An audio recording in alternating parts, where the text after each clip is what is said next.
Bonjour chers élèves, dans cette vidéo, on va traiter le suivi temporel de transformation chimique et la vitesse de la réaction.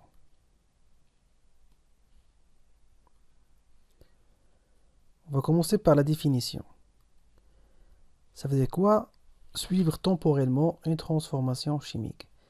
Donc le suivi de l'évolution des transformations chimiques, c'est connaître sa composition à chaque instant. C'est ce qu'on appelle la cinétique chimique. Pour suivre l'évolution du système chimique au cours de la transformation, il suffit de connaître l'avancement x en fonction du temps. X égale f de t. Pour les méthodes utilisées pour suivre l'évolution des transformations, on peut les classer selon deux catégories. Des méthodes physiques, comme la conductimétrie, la mesure de la pression ou du volume, la mesure du pH. Ou bien des méthodes chimiques comme le dosage. Maintenant, on passe à la vitesse d'une réaction, ou bien la vitesse volumique de la réaction.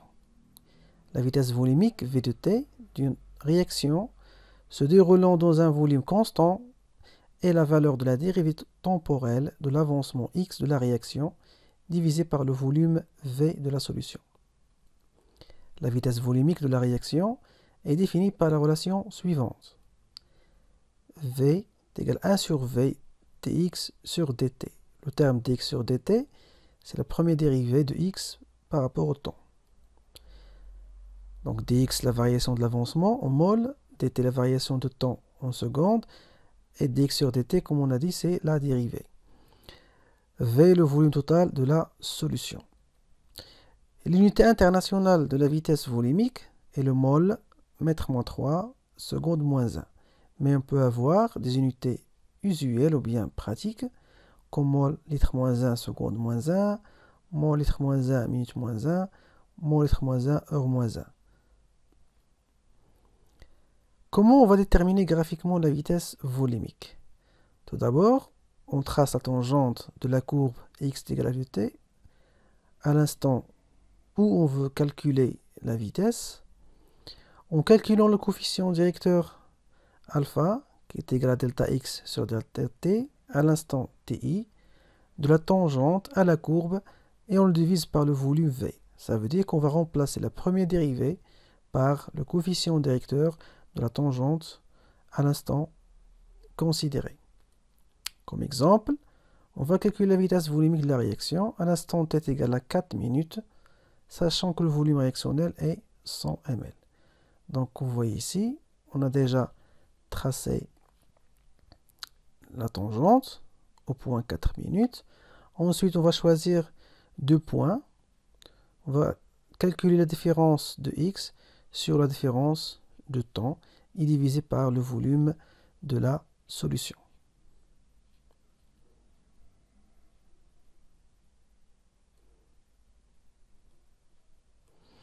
Donc on remarque, on observe graphiquement ci-contre que le coefficient A, ou bien le coefficient directeur, a diminué au cours du temps.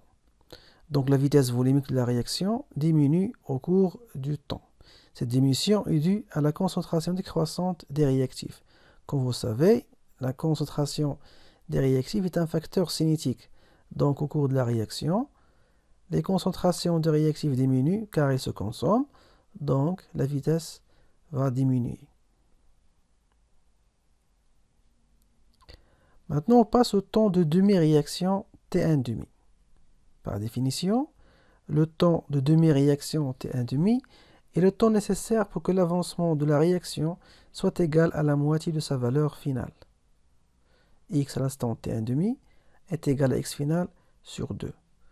Pour les transformations totales, on peut écrire x à l'instant T1,5 est égal à x max sur 2.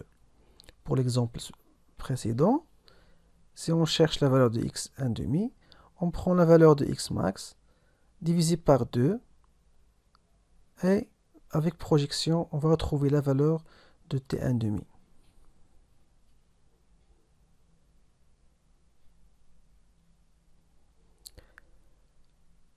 Pour l'utilisation de t1,5, il peut évaluer la durée de l'expérience, on peut dire qu'après 10 fois t1,5, la réaction est pratiquement terminée. La connaissance du temps de demi-réaction permet aussi de déterminer la durée entre chaque mesure. En général, on prend des durées inférieures à t1,5 sur 10. Ça va nous aider à bien choisir la technique utilisée pour le suivi. Par exemple, dans l'exemple précédent, on a trouvé t1,5 égale 3,5 minutes. Donc, delta t en général va être inférieur à 0,35 minutes. Ça veut dire que si on veut suivre la réaction par dosage, on ne peut pas le faire car le dosage il va nous prendre beaucoup de temps qui dépasse les 0,35 minutes pour chaque échantillon. On passe maintenant au premier exemple, le suivi de transformation chimique par titrage. À l'instant t égale à 0, on mélange un volume V1 d'une solution d'eau oxygénée, H2O2, de concentration C1, et un volume V2 d'une solution de iodure de potassium, K+, plus I-, de concentration C2. La réaction mise en jeu des deux couples, I de I- et H2O2, H2O. L'équation de la réaction s'écrit sous la forme H2O2 plus 2I- plus 2H+, qui est dans 2H2O plus I2. À l'instant t égale à 2 minutes, on prend un volume Vp, ça veut dire le volume prélevé, de 10 ml du mélange réactionnel, et on le verse dans un bécher contenant de l'eau glacée. On dose le diode formé, I2, par une solution aqueuse titrante de thisulfate de sodium, de concentration C. On appelle VE le volume de la solution titrante versée à l'équivalence. L'équation de la réaction de dosage est I2 plus 2S2O3 qui donne 2I- plus S4O6. Notez bien, ici, on va après utiliser une seule flèche pour les réactions du dosage, parce que ce sont des réactions totales. Mais dans ce cours, on ne va pas le traiter. Donc, comme on a dit, soit à chaque 2 minutes ou bien chaque durée, on va prendre un échantillon et on va ajouter de l'eau glacée. L'ajout de l'eau glacée, on l'appelle la trempe chimique ou bien la trempe thermique. Cela permet de stopper la réaction en jouant sur les deux facteurs cinétiques, la température et la concentration des réactifs, afin de nous laisser le temps pour faire le dosage. Donc soit on va prendre à chaque fois des échantillons, ou bien on va diviser dès le départ notre mélange global sur un certain nombre de béchers contenant le même nombre de volumes. Après le passage de la durée déterminée d'échantillonnage, on va prendre un bécher, le tremper et après faire le dosage. À l'équivalence, on a le nombre de moles de I2 est égal à 1,5 N S2O3 Cette relation, on va l'obtenir à partir du tableau d'avancement de la réaction de dosage à l'équivalence.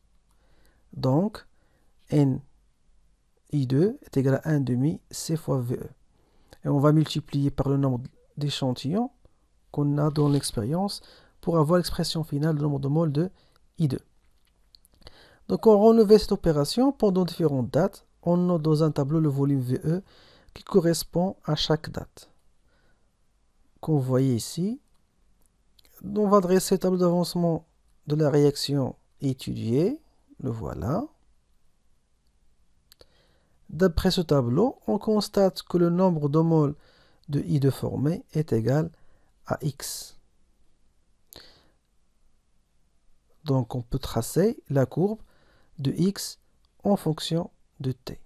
On a dit au départ que le suivi permet de tracer la courbe X en fonction de T afin de pouvoir calculer la vitesse de la réaction et les autres paramètres relatifs à cette réaction. La connaissance de NI2 suffit donc à déterminer complètement la composition du mélange réactionnel à l'instant considéré. On peut aussi tracer le graphe de NH2O2 en fonction du temps. C'est une fonction décroissante. C'est normal, c'est un réactif. On passe maintenant au suivi par des méthodes physiques, comme le suivi par conductimétrie. On considère la réaction suivante. RCl plus H2O, qui donne ROH plus H+, plus Cl-. La réaction produit des ions H+, et Cl-, ce qui augmente la conductivité sigma du milieu. La quantité de matière initiale, NiRCl. On relève la valeur de la conductivité sigma du mélange au cours du temps, à l'aide d'un conductimètre. Donc on obtient le tableau de résultats suivant. On constate qu'on arrive à une valeur constante à la fin de la réaction. Ça veut dire qu'on est arrivé à l'état final.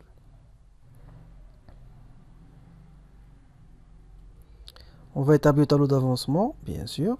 L'OTC est en excès.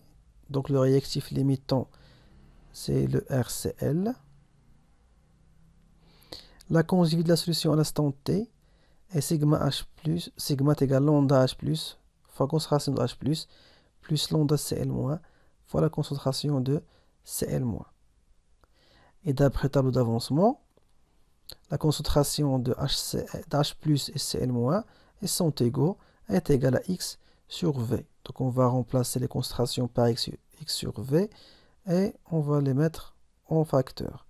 Ce que nous donne sigma est égal à lambda H+, plus lambda Cl- fois X sur V. La relation numéro 1.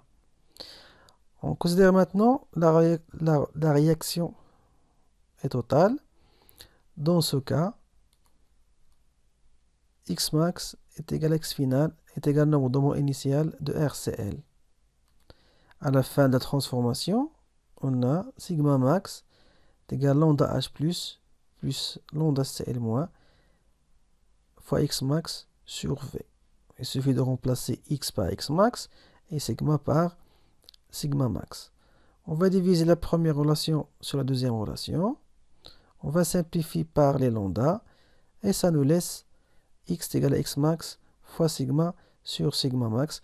Donc à partir de cette relation, on peut calculer les valeurs de X à chaque instant et tracer la courbe X en fonction de T.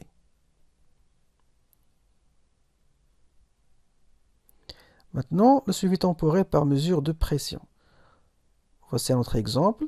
On introduit dans un ballon relié à un manomètre un volume d'acide chlorhydrique et quelques grains de magnésium.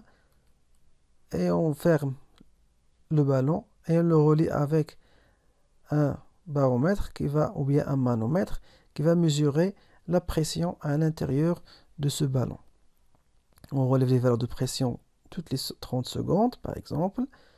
Voici l'équation de la réaction qui montre le gaz qui se dégage, responsable de l'augmentation de pression à l'intérieur du ballon.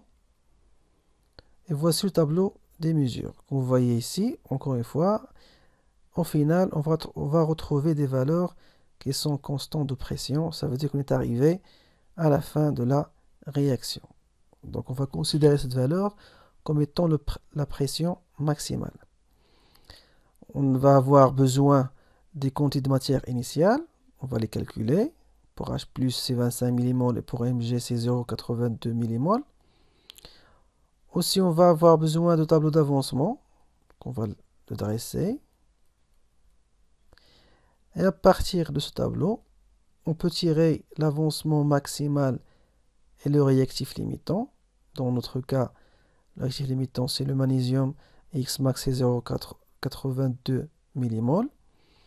Ensuite, on va utiliser l'équation des gaz parfaits. PV est égal à nRT, puisqu'on a seulement le gaz H2, donc pH2 fois V est égal à H2 fois RT. La pression mesurée, c'est la pression de H2 plus pression atmosphérique, parce qu'au départ, il n'y avait pas de gaz. Donc la pression à l'instant est égale à 0, elle est due à la présence de l'air dans le ballon, qui a une pression appelée pression atmosphérique. Donc pour retrouver la pression de H2, il suffit de retrancher P atmosphérique de pression à l'instant T. Donc P moins P atmosphérique, c'est NH2 fois RT sur V, relation numéro 1. On va réécrire cette relation numéro 1 à l'instant final en remplaçant P par P max et NH2 par NH2 max. Dans le tableau d'avancement, vous voyez bien que NH2 est en relation avec X. Nombre de moles de H2 est égal à X. et notre de mol maximal de H2 est égal à X max. On va diviser les relations 1 sur 2. On va retrouver la relation suivante qui va permettre de calculer la valeur de X à chaque instant et de tracer la courbe X en fonction de T pour retrouver la vitesse et T1,5. Maintenant, on passe aux facteurs influents sur la vitesse volumique. On va commencer par la température. Une augmentation de la température a pour effet d'augmenter la vitesse de la réaction, sans changer l'état final. Vous voyez bien, la courbe en rouge, elle a une vitesse supérieure à la courbe en bleu, car la température θ1 est supérieure à θ2. Pour la concentration initiale des réactifs, on aura le même effet pratiquement. La vitesse de réaction augmente quand la concentration initiale des réactifs augmente. Ici, on a le cas où on a augmenté la concentration du réactif qui est déjà en excès. On voit bien une augmentation de la vitesse sans changement de l'état final. Mais si par hasard on augmente la concentration de réactif limitant, dans ce cas, on aura un changement, augmentation de la vitesse bien sûr, mais accompagné avec un changement de l'état final. Donc il faut faire attention auquel réactif on a utilisé en excès. Maintenant, on passe à une interprétation microscopique de la vitesse de la réaction. On va faire cette partie avec un exemple. On va considérer deux entités A2 et B2. Les multiples chocs entre ces entités sont à l'origine de la transformation en molécule AB. Donc, c'est une réaction modèle, A2 plus B2, qui va donner 2AB. Donc, pour former la molécule AB, il faut casser la liaison entre A et A, aussi la liaison entre B et B, et former la liaison entre A et B. Les molécules sont toujours en mouvement à l'intérieur du mélange réactionnel. Donc, on aura deux types de rencontres. Parfois, il y a rencontre entre A2 et B2, mais l'énergie de ce choc n'est pas assez grande pour casser la liaison entre AA et BB. Dans ce cas, le choc est dit choc non efficace. Mais si le choc avait assez d'énergie pour casser les liaisons, dans ce cas, le choc est efficace. Donc on peut dire que la vitesse est dépendante du nombre de chocs efficaces. Ou bien on peut dire que la vitesse de la réaction est la probabilité d'avoir des chocs efficaces. Plus cette probabilité est grande, plus la vitesse est grande. Lorsqu'on augmente la température, on va augmenter l'énergie cinétique microscopique des réactifs. Dans ce cas, les chocs deviennent plus en plus efficaces et on va augmenter la probabilité d'avoir des chocs efficaces. Ça veut dire augmentation de la vitesse de la réaction. De même, pour l'augmentation de la concentration, on va augmenter le nombre global des chocs. Donc, ça se sous-entend, on va augmenter aussi bien le nombre de chocs efficaces, donc l'augmentation de la vitesse de la réaction. Donc, il faut toujours associer la vitesse de la réaction avec le nombre ou bien la probabilité d'avoir des chocs efficaces. Et merci pour votre attention.